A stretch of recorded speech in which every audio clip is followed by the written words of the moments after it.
when you think of the Italian culture, a whole bunch of different stuff can probably come to mind, like some really good wine, or like some like yummy spaghetti, or like some cool artwork. But like, what if I told you the best part of the Italian culture is actually the people themselves? Um, the artifact I chose was the Italian flag, and like, I drew a little picture of it here. And I chose it just because I feel like although it's a really simplistic representation of Italy and its culture, I feel like it's the most relevant and it pays the most homage to both. And I'm credible to speak about it because I'm an Italian citizen, so that's cool. And so like by learning more about the flag, like you might be able to understand just like a little bit more about like what the Italian culture is like all about and like what it means to me and like other Italian citizens. So first I'm gonna talk about like the history of it, and then what it like represents to Italian citizens, and then like what it means to me, and then how it applies to like my everyday life. So, okay. So like after Napoleon's army invaded Milan, the Cismandane Republic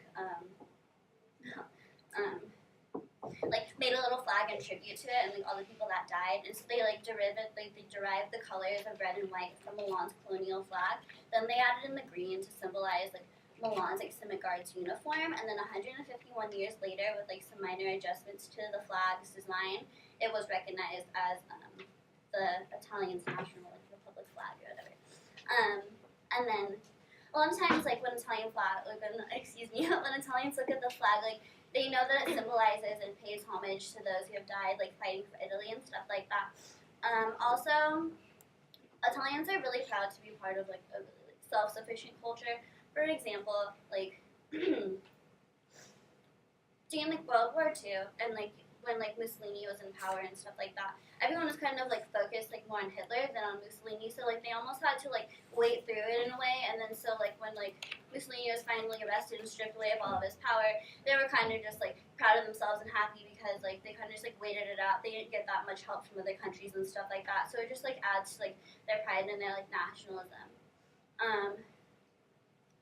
So yeah, and then I talked about like what it means like to them and like the history. So now I'm gonna talk about what it means to me and how it applies to my everyday life.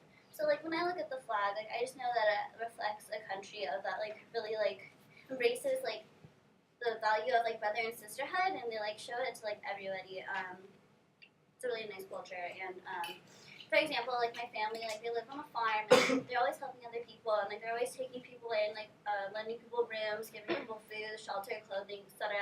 Like I think that's really nice. Also, like my family has gotten lost in Italy like a number of times, and like we've been helped out a lot, but like just like bystanders and people that want to help out. So like that's really cool. Just to be like it's almost like when you go there, you're amongst friends.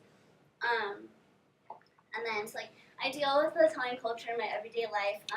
The most prominent example would probably be just because like they're like really into gender roles over there. Like some parts are obviously more modernized than others, but like the wife usually is the one that stays home and takes care of the kids, and then like the dad like goes to work all the time. So like my dad is always asking me like if I found somebody at the university that like I want to marry and settle down with and have a family and stuff like that. By the time I turn 22, I'm just like, no, like I don't think that's something I want to do. I want to finish my career and stuff. And then also just like spending like tons of family time.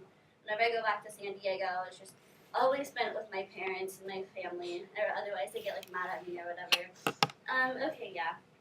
So now that I spoke about the flag and just like maybe like you'll have like a little bit of a better understanding of like what the culture and flag means to me, as well as other Italian citizens, and like why we're so nationalistic and like prideful. And so, yeah, as I talked about the history, what it means to them, what it means to me, and then how I identify with it in my everyday life. So maybe the next time you appreciate something, or wait, excuse me, next time that you enjoy something from this beautiful culture, you'll be able to appreciate it just a little bit more. Thank you.